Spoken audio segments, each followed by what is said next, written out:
இப்போ பாருங்கள் இந்த மாடு எங்கே இருக்குன்னா யோகாசன்கிட்ட இருக்குது. இப்போ பாருங்கள் வந்து நம்ம வாங்கி கொடுக்கும்போது ரொம்ப எலும்பாக இருந்துச்சு. இப்போ பாருங்கள் அழகாக வளர்த்து வச்சுருக்காரு.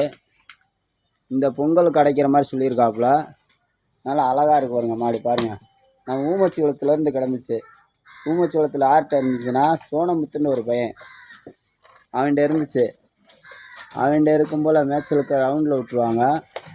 ஆனால் இங்கே வந்து பார்த்தீங்கன்னா இந்த இடத்துல சங்கிலியை போட்டு கட்டி வளர்க்குறாப்புல. வளர்க்குறவங்க உங்கள் மாதிரி வளர்த்தாதே மாடு வந்து வாடியில் போகும்போல் பாயும். இப்படி தான் வளர்க்கணும். நிறையா பேர் என்ன செஞ்சிடறீங்க, ரவுண்டில் விட்டுறீங்க மாடை. ரவுண்டில் விட்டுறதுனால என்னன்னா அடுத்தவங்களுக்கு இடைஞ்சலாக இருக்குது.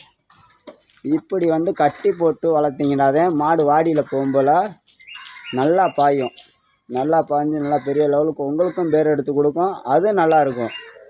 மற்றவங்கள போய் யாரும் கொத்தாமல் வெளியில் இருக்கிறவங்கள போய் கொத்திப்பிடும்.